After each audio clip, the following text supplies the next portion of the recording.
تግራي لعل 4% أبيد سلاي أبزلوا لساعات تفناقلتي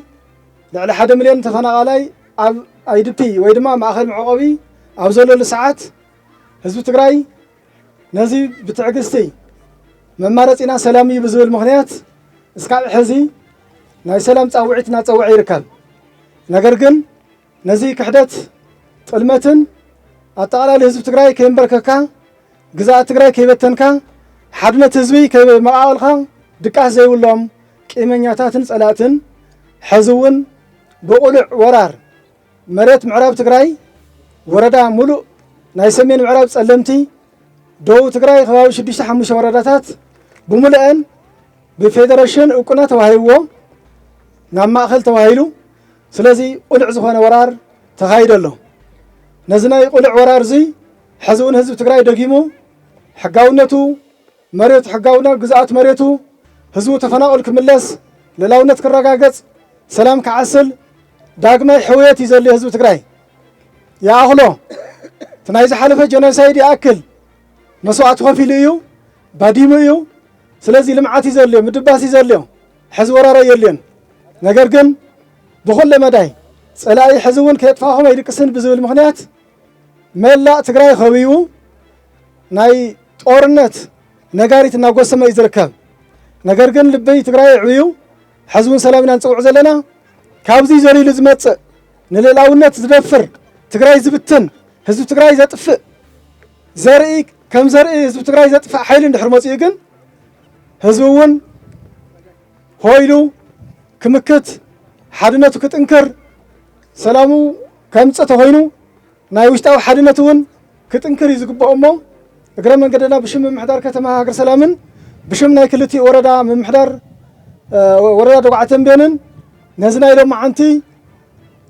ሰላማዊ ሰልፊ አንጻር ፌደሬሽን ኢትዮጵያ ዝወሰነ ውሳነ ምርጫ ቦርድ እውን ስዒቡ ዘውፅአ መግለፂ ማእኸል ተገይሩ ዝተፀውዐ ሰላማዊ ሰልፊ እዩ ነሰላማዊ ሰልፊ ድምቀ ዝሃብኩም ክብረት ይሃበልና ነዚ ምክንያት ብምጋር ግን ናይ ሎማዓንቲ ክብርቲ ዕድምቲ ጋሻና ክጽውዕየ ሞን ዝኸበራ ተገዳሊት ፀሃይ ያሌው ናይ ዞባ ደቡብ ምብራቅ ቤት ጽሕፈት ሕወሓት ሓላፊትን ኣባል ማእኸላይ ኮሚቴን ናብ መድረኽ ፀውዕለይ ህዝብ ትግራይ ቃልሱን መስዋዕቱን ሁሉውንኡን መረበቱን ዓቂቡ ኣብ ዘለናሉ መዋእል ዝበጽሐ ሙዑት ህዝቢ እዩ ኣብዞም ዝሕለፎም ናይ ቃልሲ ዓመታት ንምውሓስ ሁሉውንኡን መረበቱን ዘካይዶ ምክንያታዊ ቃልሲ እምበር ካልኦት ህዝብታት ክጭቁን ወይ እውን መሬት እንዳማቱ ክግብት ናይ ኩናት ዝኣተወሉ ታሪክ የለን ኣብ ገዛእ መረበቱ ክጎብጥዎ ከንበርክኽዎ እንትመፁ ግን ኣሜን ኢሉ ርእሱ ድኒኑ ተቐቢለ ይፈልጥን እዚ ምስ ባዕዳዊ ወረርትን ናይ ውሽጢ ጨቆንትን ገዛእትን ተቃሊሱ ዘቃለሰ ህዝቢ ንምንብርካኽ መረበቱ ንምግባጥን በብመዋዕሉ ምስ ዝደምሰሶም ወረርቲ እናተቃለሰ ዝመፀ ሙዑት ህዝቢ እዩ መቐፀልታ እዚ ድማ ህዝቢ ትግራይ ንዝሓለፈ ዓመታት ቁሉዕ ጀኖሳይድ ተኣውጅዎ ኣብ ከቢድ ቃልሲ ምውሓስ ህልውና ይርከብ ነዚ ብቃልስን መስዋዕትን ወለዶታት ዝተዓቀበ ህልውንኡ ንምውሓስ ላዕላውነት ንምኽባር ዓለም ዘስደመመ ቀያን ጀግንነትን ፈጺሙ እዩ ሳላ ሓፂናዊ ሓድነትን መስዋዕትን እውን ካብ ሙሉእ ጽንተት ዓርሶ ድሒኑ ስምዕ ዘላቒ ምቁራጽ ተጻብኦ ክፍጽም ኣኽኢሉ እዩ እንተኾነ ግን ባህግን መበገስን መንግስቲ ኢትዮጵያ ህዝቢ ትግራይ ካብ ገጸ መድሬት ምጥፋዕ ስለ ዝኾነ ነቲ ዝተሰማምዑ ስምዕ ብምጥሓስ ትሉም ብሰላሕታዊ ጀኖሳይድ ይቕጽል ኣሎ በዚ እውን ኣብ ትሕቲ መንግስቲ ኢትዮጵያ ዝተወደቡ ዝተዋፈሩን ወረርቲ ዝነብር ህዝብና ብሄራዊ መንነቱ ክቕይር ይግደድ ኣሎ ኣብ ገዛእ መረበቱን ሃፍቱን ንብረቱን ተመንጢሉ ይቕተል ኣሎ ይጭወ ይበሳበስ ኣሎ ገደንኡን ባይትኡን ብሓደሽቲ ሰፈርቲ ተመንጢሉ ይባረር ኣሎ ትሉም ዝተዋደደ ዲሞግራፊያዊ ናይ ምቕያር ወፍሪ ይካየደሉ ኣሎ እቲ ንልዕሊ 5 ዓመታት ካብ መረበቱ ብሓይሊ ተባሪሩ ኣብ ማእኸላት መዕቆቢ ዝነብር ዘሎ ህዝብና ብጥሜት ሕማምን ቁርን ይሳቀሎ ትማንን ዋዕሉ ኮይኑ ንኻሊእ ዝተርፍ ዝነበረ ህዝቢ ምዕራብ ትግራይ ጸለምትን ተጸባይ በብወርሑ ዝቕነስ ሓገዝ ኮይኑ ይሃልቕ ኣሎ ዛጊድ ብህይወት ዝተረፈ ህዝብና ሎሚ ዶ ጽባሕ ናብ መረበተ ይምለስ ኢሉ ሃንቀው ኣብ ዝብለሉ ዘሎ እዋን መንግስቲ ኢትዮጵያ ጎና ጎኒ እንዳግማይ ደማዊ ኩናት ዝገብሮ ዘሎ ምሽብሻብ ምስ ኣብ ትሕቲኡ ዝዓሰቦም ውሕዳት ኸዳዓት ተጋሩ ተዋዲዱ ሞትን ስቃይን ህዝብና ክናዋሕ ህዝብና ተበቲኑ ክተርፍ ላዕላዊ መሬት ትግራይ ንዋጋዕ ዕዳጋ ክቐርብ ካሊእ መልክዕ ጆኖሳይድ ኣውጅሎ መንግስቲ ኢትዮጵያ ብትካላቱ ማለት እውን ብቤት ምኽሪ ፌደሬሽን ቦርድ መረፃን ኣቢሉ ዘውፅኦ ሓደገኛ ኣዋጅ ኩናት ህዝቢ ትግራይ በታቲንካ ሃለዋቱ ንምጥፋእን ምስ ጎረባብቲ ህዝብታት ናብ ዘላቒ ምስሓብ ንምእታው ዝተኣለመ መወፃወድያ እዩ እዚ ሽርሒ ህዝቢ ኣምሓራን ትግራይን ኣፀቢቑ ዝተረድኦን ገና ካብ መፈለምኡ ዝፈሸለ እዩ ንመላእ ህዝብና ዘሕዘነ ካሊእ ጉዳይ ድማ ኣብዚ ህዝቢ ትግራይ ንምብታን ንምፅናትን ዓሊሙ ዝተወሰነ ውሳነ መንግስቲ ኢትዮጵያ ብኣሳሳይነት ኣብ ትሕቲኡ ዝዓሰቦም ከዳዓት ተጋሩ ዝፍፀም ዘሎ ምዃኑ እዩ ኩሉ ህዝብና ክፈልጦ ዝግባእ ሓቂ እዞም ሎሚ ንብዓት ሓርገፅ ዝነውዑ ዘለው ከዳዓት ትማሊ መሬት ዘመሓደረ የመሓድሮ ተመዛባሊ ናብ መረቦቱ ከይምለስ መንግስቲ ፌደራል ኣየዕንቅፍን ኣዕንቂፋ ይፈልጥን ዝብሉ ዝነበሩን ኣብ ቀረባ እዋን ኣብ ጸለምቲ ምስ ዓፋር ኣብ ዘዋስኑ ከባባታት ምስ ሰራዊት ኢትዮጵያ ወጊኖም ኣንጻር ምኽባር ላዕላውነት ትግራይ ዝተኮሱን ተጋዳላይ ትግራይ መስዋዕቲ ክኸፍል ዝገበሩን እዮም እዚ እውን ውሳነ ኢትዮጵያ ዓሲቡ ኣብ ህዝቢ ትግራይ ዝተፈጠረ ቁጥዐ ንምዝሓልን ነቲ ፖለቲካዊ ውሳነ ናብ ቤት ፍርዲን ብምውሳድ ብኡ ቢልካ መሬት ትግራይ ንምግሃድን ንምህጋርን ዝዓለመ ልኡኽቶ ሒዞም ይሰርሑ ኣለዉ ህዝቢ ትግራይ ዋጋ ኺናትን ሰላምን ኣንዳዕዲዑ ዝፈልጥ እዩ እዚ ኩሉ ዝተዋደደ ሽርሕን በደልን እናተፈጸሞ ብትዕግስቲ ንሰላማዊ ፍታሕ ዝምሕፀን ዘሎ እዚ ማለት ግን ከም ህዝቢ እናፀነተን መረበቱ እናተቆራመመን ክፈቅድ ማለት ኣይከኣልን ህዝቢ ትግራይ ንባዕሉ ጥራሕ ዘይኮነስ ንህዝብታት እዛ ሃገር ብሄራዊ መንነቶም ተወዲቦም ክቃለሱ ዓርሶም ብዓርሶም ክመሓደሩ መስዋዕቲ ዝኸፈለ ህዝቢ ምዃኑ ናይ ቀረባ ታሪክ ዝምስክሮ እዩ ዝኾነ እውን ኩሉ ፈታውን ፀላእን ክፈልጦ ዝግባእ ሓቂ እንተሃለወ ዝቁረስ መሬት ትግራይ ይኹን ዝጠፍእ ህዝቢ ከም ዘይህሉ እዩ ብመስዋዕቲ ወለዶታት ተዓቂቡ ዝመፀ ክብርን ጀግንነትን ህዝቢ ትግራይ ኣብዚ መዋእል በፂሑ ዘሕፍር ታሪክ ክሰርሕ ዘበት እዩ ዝኸበርካ ነባራይ ህዝቢ ደጉዓ ተንቤንን ከተማ ሃገረ ሰላምን ኣብ ልዕሊኻ ንዓመታት ዘለቐ መልክዑ ዝቀየር ጆኖሳይድ ይፍፀመልካ ኣሎ ብሳላ ዕቁር ናይ ቃልሲ ተመክሮኻን ሓድነትካን ድማ ዘይከም ድሌትን ትልምን ፀላእትኻ ሃለዋትካ ዓቂብካ ኣለኻ እንተኾነ ግን ሕዚ እውን ሓደጋ ህልውና ካብ ርእስኻ ኣይተቐንጠጠን ጥራሕ ዘይኮነስ ትዕግስትኻ ክትፅንቅቕ ዘግድድ ስልትታት እናቐያየሩ ኣንጻል ህልውናኻ ዝግበር ወፍሪ ይቕፅል ኣሎ ነተዋት ብመስዋዕቲ ወለደታት ተኸቢራ ተዓቂባን ፀንሐት መረበትካ ንምቁራስ ሓድሽ ዝመስል ዝፀንሐ ኣጀንዳ ሒዞም መፅዮም ኣለዉ እዚ ህዝቢ ትግራይ ብዘይ መረበት ኣትሪፍካ ንምብታን ዝዓለመ ኣዋጅ ጆኖሳይድ ሕዚ እውን ብፅንዓት ከም ትቃለሶ ውድብካ ሕወሓት ንፃት እውን እንተኾነ ኣይትጠራጠርን እታ ኣብ ውፃእ ውረድ ቃልስኻ ንዝሓለፈ ፍርቂ ክፍለ ዘመናት ዝተቃለሰት ባዕፅምቲ ደቅኻ ዝተሃነፀት ውድብካ ሕወሓት ሕዚ እውን ቃልሲ ዋኣትካን ደቅኻን ዓቂባ ንምውሓስ ህልውናኻን ላዕላውነትካን ከምኡ እውን ንምርጋፅ መሰል ዓርሰ ውሳነኻ ኣብ ትገብሮ ቃልሲ መሪሕ እጃማ ከም ትዋፃእ ክነረጋግፀካ ንፈቱ መንግስቲ ኢትዮጵያ ንሰላማዊ ፍታሕ ነፂጉ ህዝብና ዳግም ንኽጭፍጭፍ ሙሉእ ወታደራዊ ዓቕሙን ኣብ ትግራይ ይኽትት ኣሎ ላዕላውነት ትግራይ ክመናናሕ ሓደሽቲ ስልትታት ሓንፂፁ ብዘለዎ ዓቕሚ ይንቀሳቐስ ኣሎ እዚ መንግስቲ ኢትዮጵያ ኣንጻር ህዝብኹምን መረበትኩምን ዝግበር ዘሎ ምሽብሻብ ብንቕሓት ኣለሊኹም ኣብ ብሄራዊ ረብሓን ህልውናን ህዝቢ ትግራይ ብሓድነት ረቢብኩም ታሪኻዊ ሓላፍነትኩም ብብቕዓት ክትፍፅሙ ውድብኩም ሕወሓት ትፅዋዕኩም ኣብ መላእ ዓለም ዘለኹም ተጋሩ ዲያስፖራ ኣብ መድረኽ ቃልሲ ህዝቢ ትግራይ ታሪካዊ ሓላፍነትኩም እናፈፀምኩም መፂኹም ኢኹም ኣብዞም ዝሓለፈ ዓመታት መኸተ ህልውና እውን ለይትን ቀትርን ፀሓይ እናተፈራረቐኩም ኣምባሳደራት ህዝብኩም ኮይንኩም ታሪክ ዘመዝገቦ እዋናዊ ሓላፍነትኩም ተዋፂኹም ኢኹም ሕዚ እውን እቲ ንፀላኢ ዘርዕድ ሓንድነትኩም ንምዝራግ ዝግበሩ ዘለው ሸርሕታት ብትኹረት ተገንዚብኩም ኣብዚ ዳግም ዘንፀላሉ ዘሎ ካሊእ ዙር ደማዊ ኩናት ከም ወትሩ ኣምባሳደራት ትግራይ ኮይንኩም ታሪካዊ ሓላፍነትኩም ከም ትዋፅኡ ውድብኩም ሕወሓት ህዝባዊ ወያነ ሓርነት ትግራይ ዘለዎ ምትእምማን ዝለዓለ ምዃኑ ከረጋግፀልኩም ይፈቱ ዝኸበርኩም ብሄራዊ ፖለቲካዊ ውድባት ትግራይ ቅድሚ ኩሉ ልዕሊ ኩሉን ህልውና ህዝቢ ትግራይ ላዕላዊ ሓድነት ትግራይ ክቅድም ይግባእ ብምዃኑ እውን ፖለቲካዊ ፈላላይና ከም ዘሎ ኮይኑ ኣብ ጎኒ ህዝቢ ትግራይ ተሰሊፍኩም ህልውና ህዝብና ንምውሓስ ላዕላውነትና ንምርጋጽ ኣብ ዝግበር ቃልሲ እጃምኩም ክተወፍዩ ይግባእ ህዝባዊ ወያነ ሓርነት ትግራይ ምስ ኩልኩም ኣብ ብሄራዊ ረብሓ ህልውና ህዝቢ ትግራይ ዝስለፉ ፖለቲካዊ ውደባት ተደጋጊፉ ክሰርሕ ዘለዎ ቁርብነት ሕዚ እውን ደጊሙ ከረጋግጸልኩም ይፈቱ ዝኸበርኩም ህዝብታት ኢትዮጵያ ብፍላይ ድማ ህዝቢ ኣምሓራ ንዝሓለፈ ዓመታት ህዝቢ ትግራይ ነፂልካ ንምውቃዕ ሰፊሕ ናይ ጽልኢ ፕሮፓጋንዳ ተሰሪሑ እዩ ንመሰልን ረብሓን ህዝብታት ስለ ዝተቃለሰ ብመንግስቲ ኢትዮጵያ ከም ሕማቕ መርአይ ተወሲዱ ክጭፍጨፍ ተገይሩ እዩ ሕዚ እውን ምስ ካልኦት ህዝብታት ብፍላይ ድማ ምስ ህዝቢ ኣምሓራ ንምግጫው ዝዓለመ ውሳነ ከም ዝተመሓላለፈ ብትካላቱ ኣቢሉ ገሊጹ ትጀሚርካዮ ዘለኻ ፈላላይ እንተሃልዩውን ብሰላማዊ ዝርርብ ዝፍታሕ እምበር ብውሳነ ሽርሓውያን ናብ ካሊእ ጎንፂ ከም ዘይተኣቱ ትገብሮ ዘለኻ ቃልሲ እናንኣድና ንቐጻሉ እውን ቃልስኻ ጠነኺርካ ብምቕጻል ማይ ከም ትዕኽቶም ብምትእምማን እዩ ዝኸበርካ መላእ ማሕበረሰብ ዓለም መንግስቲ ኢትዮጵያ ንስምዕ ፕሪቶሪያ ብምጥሓስ ካሊእ ዙር ደማዊ ኩናት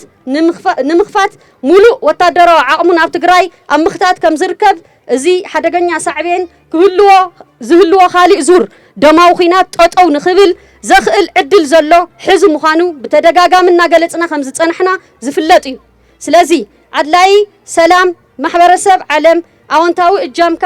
ንኽትዋጻእን ሕዚ እውን ደጊምና እናጸዋዕና ብወገን ህዝባዊ ወያነ ሓርነት ትግራይ ሰላማዊ ፍታሕ ንምምጻእ ኣብ ዝትገብርዎ ጻዕሪ ካብኡ ትጽቢት ዝግበር ኩሉ ከም ንፍጽም ክነረጋግጸልኩም ندلي متكل هزباو هلونانا بهراو حادنتنا بهراو حادنتنا نلا دل عالم او خبرن موغسن نتم زخوانا قرد زي لقوام من تانا زحلفو نصحات سماعتاتنا تقرايت سعر حذون متكل هزب تقراي حمون حوعات متكلو سلام لمعت سلام لمعت ايو تقرايت سعر اتم بتقميتن بحمامن بزبن እናተሳቀዩ ዝርከቡ ተመዛበልቲ ኣሕዋትና እውን ናብ ቦታኦም ይመለሱ ላዕላውነትና ግዛታዊ መሬትና ይመለስ አከራኸሪ ዘይኮኑ መሬታት አከራኸሪ ይናሉ እናዳናገሩ ይወርናለው ወይረምናውን አለው አላማጣ ዘከራኸር ጉዳይ ይውልን ጸለምቱ ዘከራኸር ይውልን ሕማራውን ዘከራኸር ይውልን ኮረሙ ዘከራኸር ይውልን ሕገ መንግስታዊ ላዕላውነት ግዛት ትግራይ መዃኑ ኩሉ ህዝብ ኢትዮጵያ ይኹን ህዝብ ዓለም ህዝብ ትግራይ አጸቢቁ ዝፈልጦ እዩ ስለዚህ ነዞም ከምዚኦም መሰሉ ወረርቲ ኩልና ክንምክቶም ይዝግባ ማለት እዩ ሕዚ ድማ ሳልሳይ ወራር ተዳልዮም ነው ሳልሳይ ወራር ጄኖሳይድ ንምፍጻም ተዳልዮም አለው ማለት እዩ ንሕና እንታይ ኢና ንዘለና ናይ ማትና መሬት አይንደልን ናይ ባዕልና መሬት ግን አይንህብን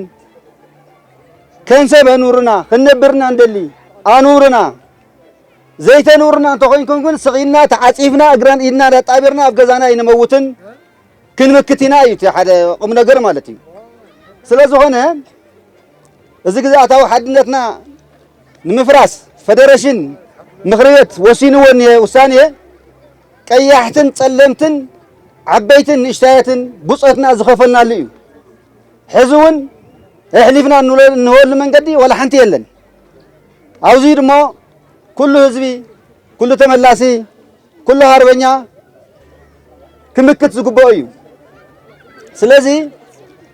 صلاينا مصه سينا اجرنا إننا نتامرنا نورل ጉዳይ كله يقبال حريانا حجون سلامي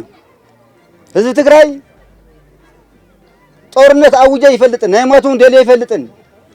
صلاتنا ان كل ጊዜ ብርሲና ወራር የካይዱ ይጭፉና ያሐርዱና የንጽቱና ስለዝሆኑ نزيم كنمكت قدني هذا هاجر سلام دقوا عتنبين موقع الجانيو نا الله بنجا زلوا نهاس يوحنا زلوا تاريخيو سلازي نازيم جنناتن أثرن كنكتل كنحز يزقبنا نحنا نهلنا هذا تقرأ يحردن نحنا نهلنا مريتنا أي قرصن مريتنا كنا من لسنا زخونة تقرأي زخونة فلا يهلوا أبغى أداوي حدنا هذا تقرأي أنفلا لا يكفتر يقبون شماي بوسنا يريد بحال نوارنتي كتما هاجر سلام تقرأي مريتها تفتاويت حزبا بجنناتو تصلاعي ግንድማ የድፈሪ ዝወሎም ህዝቢ ታመሪት ከርኩዋ ይኻአሉ ነዛ መሪት ኩሉ ብዙሕ ጀነሳይድ ወፂሕና ልምዓትና በሪሶም ትካላትና ዓንዮም ምዕባለና ለድሕሪት ክጉተት ጸላትና ዘይገበርዎ ነገር የለይ ትግራዋይ ግን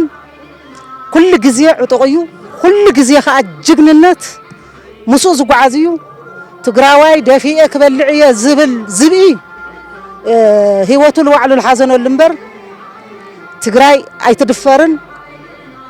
ትግራይ ኩሉ ግዜ ዕጡቕቲ እያ ድልውቲ እያ ላዕላውነታ ኣሕሊፋ ይትቢ ሕዚ እውን ኣሕሊፍና የንቢ ቅድሚ ሕዚ እውን ብጎላ መፂኡ ብጭልፋ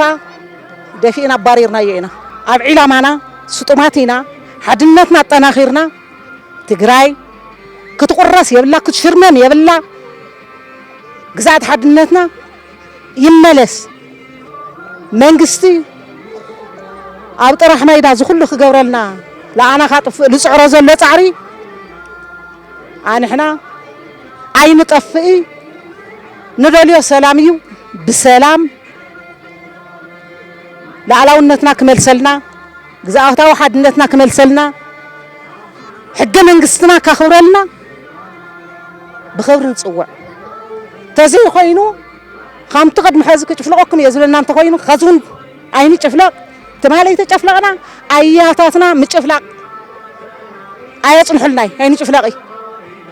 ላዕላውነትና ከዚውን ሰጢምና ክንቃለስ ኢና ሓደ ሓደ ኣብ ውሽጥና ብለይረብሕ ለዓዶም ክሸጡ ኣሕሊፎምኩ በሊዕኻ ልምለጥ ይመስሎም እናበልዑ ግን ዓዶም ክሕልው ህዝቦም ከኽብሩ ይግባእ ኣይትውልዑ ንብል ኢሕና ይሃቦም ይብልዑ እናበልዑ ግን ስርዮም ክፈትሑ የብሎም እናበልዑ ግን ጅግንነቶም ከጥፉ የብሎም ፅባሕ ንግሆ እቶም ከዚ ክንደይ ታሪክ ሰሪሖም ክንደይ ጅግንነት ሰሪሖም ግን ድማ ላበላዓይኻ لا ودقار زبد يتوي أي يتوي كا ودقار وصيخا زبد تطفئ امبر لا ودقار زبي أي يتوي نحنا تلحالف لغور وجغننات أين كحدي جن تحاصيب كا بچقا زبحال جغاننا ببزح نامنم زنبرنا منالباش انا خمناتي ግምት ካውዚና አዲስ አበባ ኸይዶም ዝኒኦ ስናመና አዲስ አበባ ከነብሪና ኢሎም ኸይዶም አይመስለኒ ትግራይ ዓዶም ተመሪሶም ዳግም ስረክዓጥኩ ይኹሉ እዮም ዝብል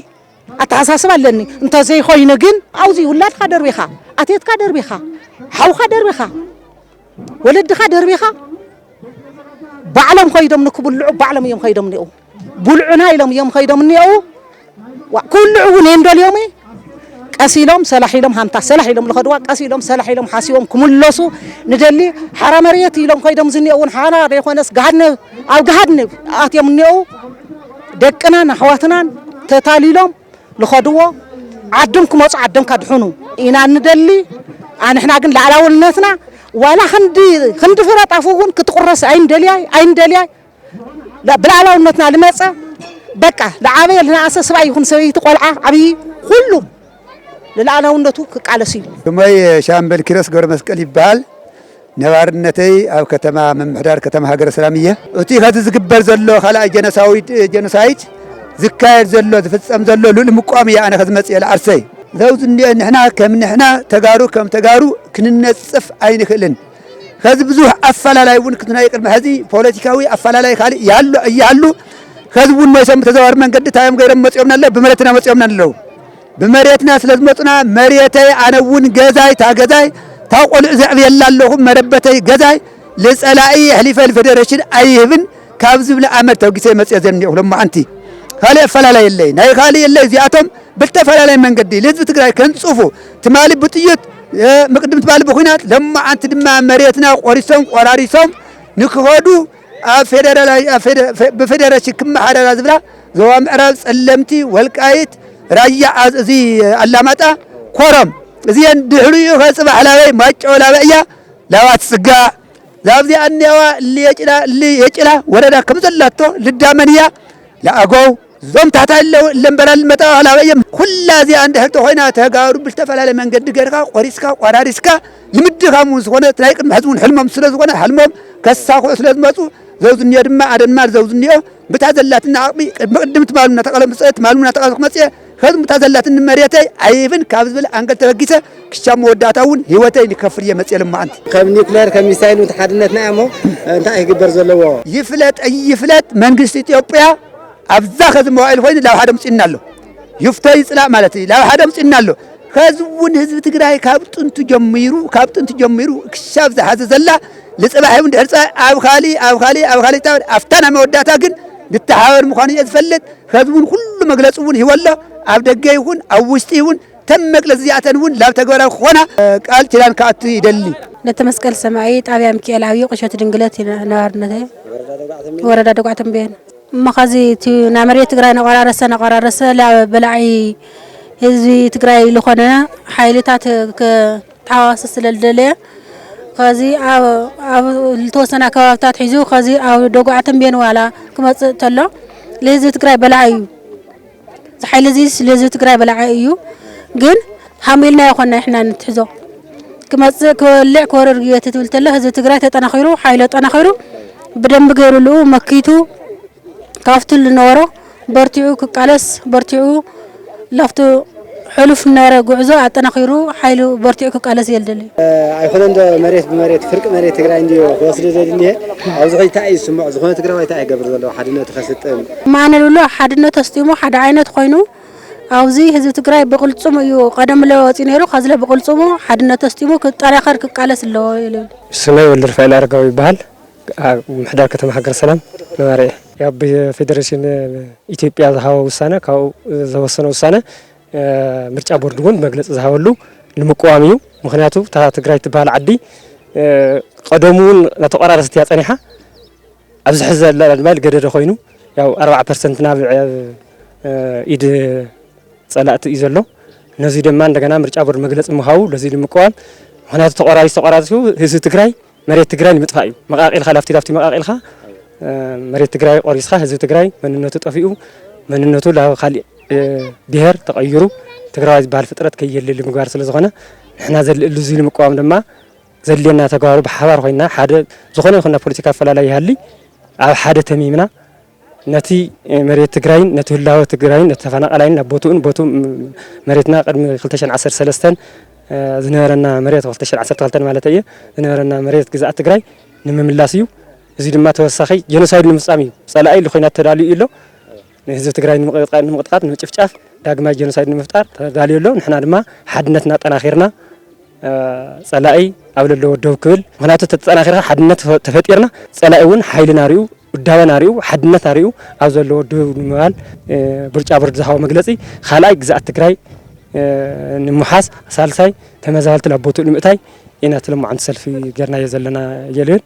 ስለዚህ ተቀጻልነት ክህልዎ ኣሎ ኢለ ይሓስብ ማለት እዩ ስሞይ አቦይ ተስፋይ ወርሃ ይልባል ወረዳ ደጓዕተን በየን ጣብያ ማህበረ ስላሴ ዝነብር እሞ ዝነገር እዚ ኣነ ለዓለይ ላብጥቃ 80 ዓመት ኸውን ገይረ ብዙሕ ታሪክ እውን ፈልጥ እየ ወለድና ዘጽንሕዎ ዝኸምዚ ዝመሰለ ግን ሓድሽ ኣብ ዓለም እውን ሰሚዕና ንፈልጢ እንኳን በትግራይ ኢትዮጵያ ትግራይ እውን ሪእና ሰሚዕና ንፈልጢ ሓድሽ ነገር እዩ ነዚ እውን ዝነገር እዚ ህውከት ንምፍጣር ምስ ሕዋትና ምስ ምሓሩ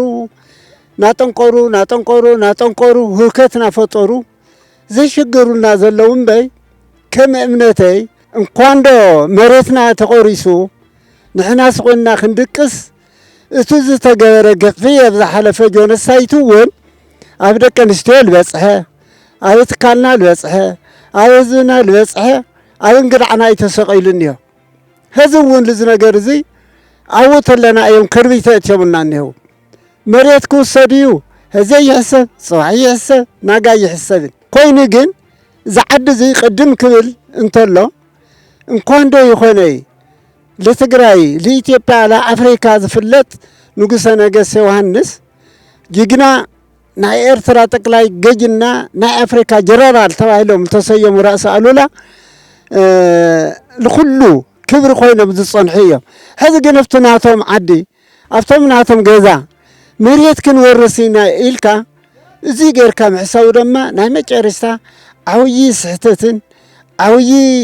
ስቆይሉ ክፍዓት ዝተማለኦ እዩ ሙዚ ወነት ሓስካ ቅድም ኢልና ብውድብና ከም ዝፍለጥ ኣብቲ ሕገ መንግስቲ እውን ናረአናዮ ናተናገረ መፅኡ እዩ እዞም ሕዚ ፌደሬሽን እውን ወሲኖምዎ ዝበሃል ዘሎ ፍጹም ኣብ ሕገ መንግስቲ እውን የለን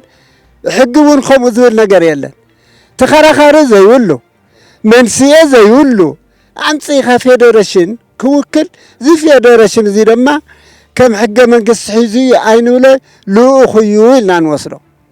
እቲ ብኸላይ ደረጃ እውን መሬት ንምውሳድ እንተዘይኮነስ ኣብዙና ሕዚ ሰላማዊ ሰልፊ ተሰሚዕና እንድንዮ ምስ ሕዋትና ብሔረ ኣምሓራ ህውከት ቀጻሊ لمفتر رأمين بي السم مريحهم زيومس مريت تجراي وسيدم الخالي خويهم لبل الزبتي قوني جن زي شاطر زي جن ما نم تجراي كفلتو زلوا جن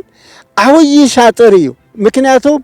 بتأتي بتلت وهذا عرق مسرات أي تفت من لاينا ولنا تجارو زينا ولعو أما خل قريب ما خل صحيتات تدبريهم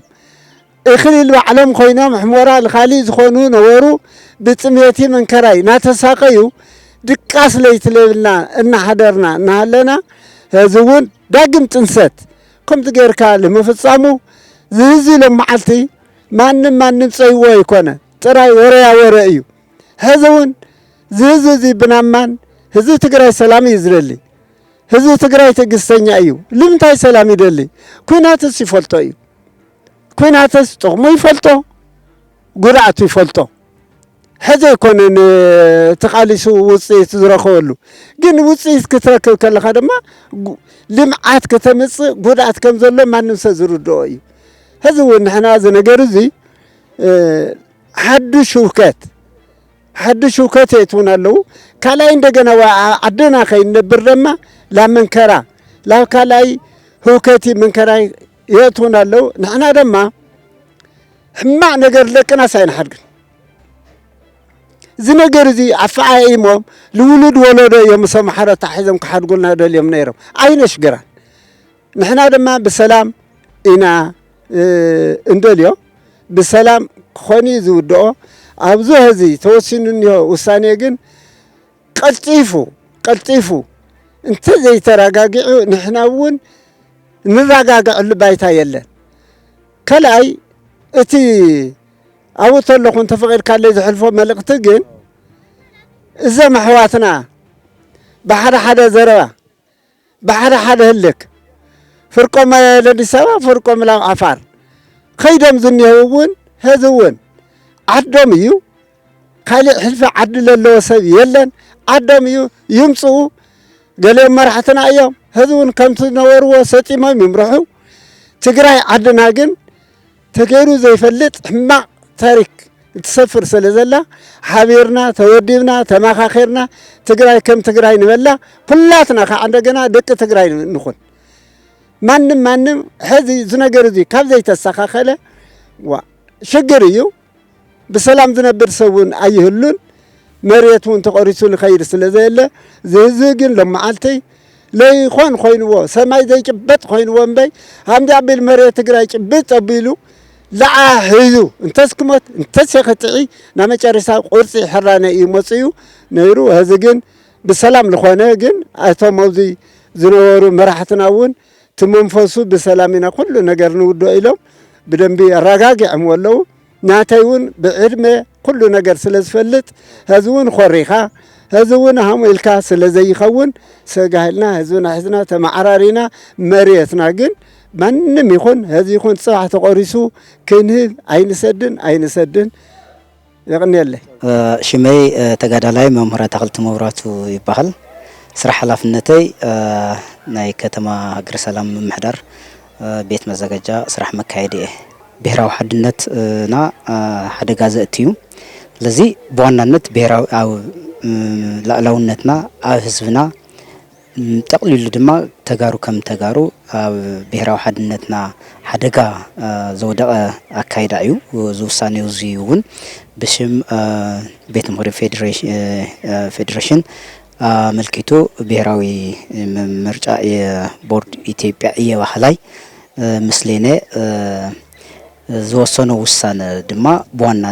نت العلاونة زتحس سلزغنا بوانا نت أتريرنا إنا نقالسو زينا مجمريا يخونن كل التشحن شمون تنجميرو أبلع لهزو تقراي ناي مسلين منغستي عبستقمت أولو أبلع لهزو تقراي أب مريتو أب جزءاتو عوي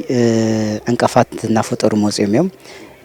بوم أبيلون وانا أقل تشحن عصر سلستان اللوز بحال لفنت تلافينو مسكالوت وقينو أزنيتنا منا يوم حازوون ما قصلتنا يتجنا صداو كينات سلزغنا كتما كم كتما من محدر أذا تريرو تقاميو كفيلنا ون زوسنا يوسنا سلزغنا زينا يبيني ملأختي خمسة خنا ما نمسك فولتك خللو كم بيت مزاج جاون أتريروم تقامو سرحتني تاس بمولو ياو نزي قدايزي بهراوي حادقة نتجارو زت مبلس سلزغنا زي حاده خوينا تجارو كم تجارو نتو موت يوزلو أنسألالي زلو ناي كوينات ناي جنوسايداوي ناي زر إمزنات وقداي أتريرنا نقاوم خمس خنا بمول دمسي الرجاجيزنا ناي منقد جمع ياو لما أنتي استقايد سلامة وسلفي نايو مجلسيو سلزي تجارو كم تجارو حزون سخنيلو ما أخلاي منقست إيه بهلاي بتوسخون تحاورتي تجارو إنا بهالتي نزي قدايزي بايتا حيزوم بتجراين بهزون زدارة در هزبي خمسة خونك فولتك خللهم نا حزون هزب تجراي كم تجراي متن حريقو مرجعو قطر حدن أتصافيفو خسكا حز خدو زلو سلامن لذي نتو سلام وحس أمجبر أدلاي زبهال مسوعتي نخفل إيزول الحزون بستفعل من قدي زي تملس لاب مربتو زي تملس هزب لنا هزب زي مسوعتي يخون له ما أنتي إتا سلام حليك خيد أو كينات أتي خون مسوعتي كوين جنا كينات لعلمان هزب سلزبلع معنا واي سلزخنا عد زفر سلزخنا ملينا زي نكوننا إنا لو كنا زبهال زمرح من قدي أيهلي تناي سلام ممارسي أنك أنا هنت كمينا حزون مزخنا يكون إن كان ده مستمالي حويرو مساخة نورا أكل يكون مس سيد أنون نسلام كفيلكا تربيزا ومبر حزكا بايت حزكا مدرداري كاليو لذي حزون توعل بريتوريا زت حسا كايدا بفصم ناي تجارو متكلون أيقونن ناي تجارو سناون زشرشر نجر أيقونن بوعل بريتوريا مسرت ياو كفيلنا نزات نخلينا سلامنا وحسن جبر نخلينا بتوسخي هزونا ون فأوديو كيندا فأوديو ناتسدد زلمن سينا بوحس من قدي سؤالها زبال نجار اللي بوحس من قدي لاب مربته كملس قالوا زبل مال أختي كاف زبناون قالوا أمررحناون زوصنين لذي إزي تزيخوين جن حزون بلا ألاونتنا عين دردر بهراوي كبرنا كم تجارو نمانم أحلفنا زين معنا بعلم درجة كفلت خللو ما أخلاي من قست إيه وهلايون كفلت خللو أتصافيفو مالتي لذي بوانانت ኣብ ሓድነት ተጋሩ ዝተመስረተ ኣካይዳ ጅማሮ ተጀሚሩሎ ሓደ ዝገብረና ላዕላውን መሬትና እዩ ዝተፈላለየ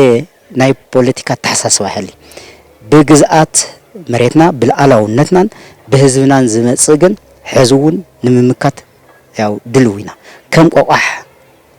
ኮይና ከም ዕጡቕ ሰንበት ኮይና ንዝኾነ ይኹን ዓድናን ህዝብናን መረበትናን ከይድፈር ክንሕሊ ኢና ማለት እዩ እዚ እዩ ሓደ ክብሎ ዝደሊ በዋናነት ምምሕዳር ከተማ ሃገረ ሰላም እውን ከይመስገንኩ ኣይተርፍን ህዝቢ ከተማ ሃገረ ሰላም መላእ ሃርበኛ ተመላሳይ ዝተፈላለዩ ምሁርየ ባህላይ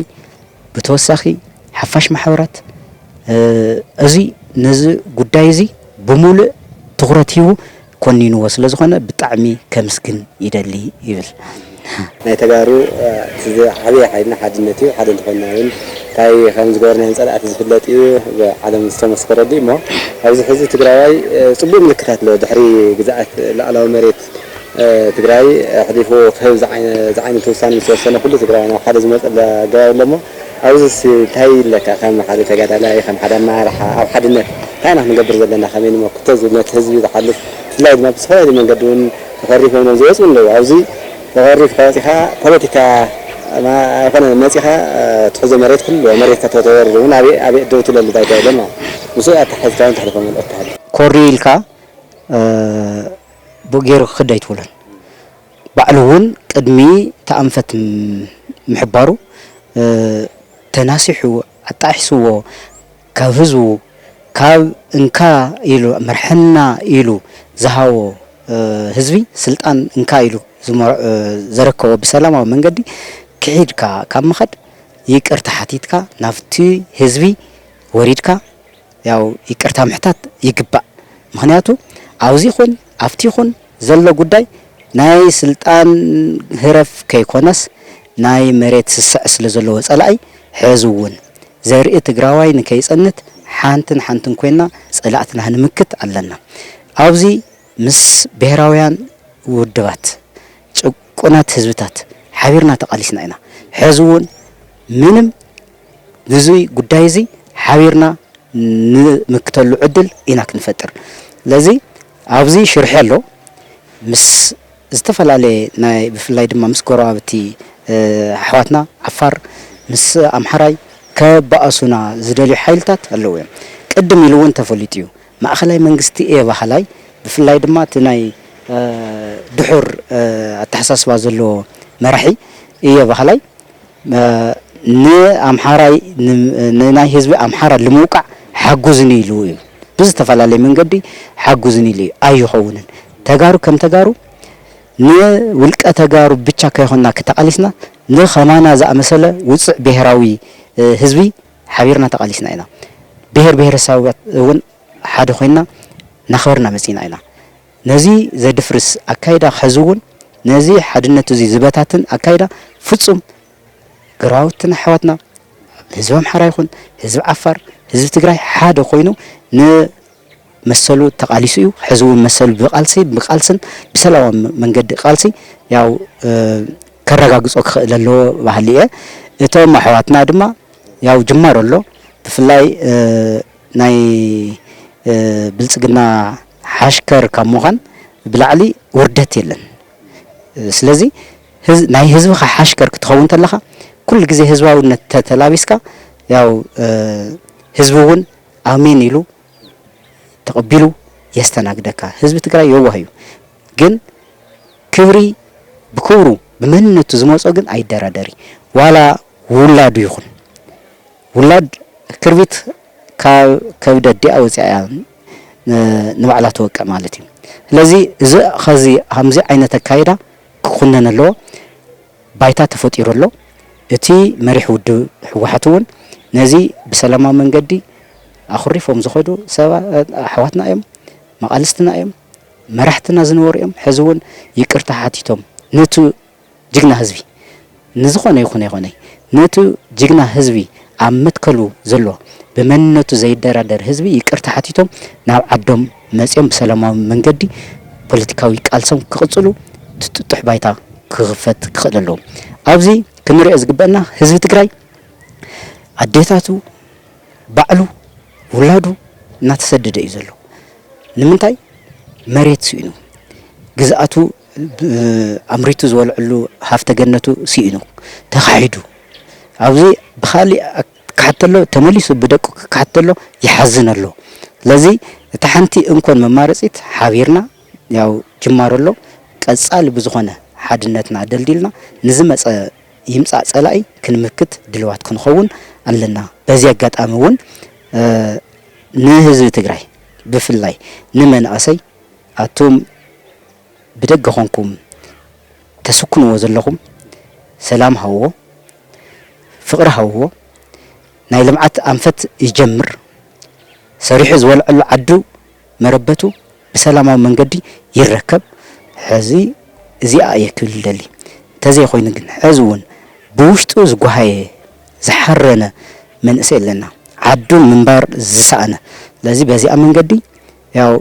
ኣብ ልዕሊ ጥፍኣት ከይውስኽ ብዝተፈላለየ መንገዲ ማእኸላይ መንግስቲ ልቢ ገይሩ ያው መረበትና ብስነ ስርዓት ነቱ ወረጃ ህዝብና بسلام من قد يبركتو يركبو يكل دلي أديت التجري لمعات بي خويناتين دلي خويناتين دلي تجري السعر جورا كيرس أرجعوا البحال والروعتين بين محضر بيسفات وانا محضرية أما لا تجري زكايز الله سلامة وسلفي نايت سلفي علامة نايت سلفي ترجم بحصيرو أب مريت تجري الله هزنا سلام زد المخانو حراي سلام مخانو زخون يكون معك أنتات نحنا خوينا زين دلهم خانا كازي توقيسو أب فيدرال منجست ويدما بناي منجست بي زرائز اللو من قصاصات ويدما وزحلفة المسألة السرعة مع تزوص مجلسات مل هذا تجراي زبتن مل العلاونة هذا تجراي لا حدا جاز ودق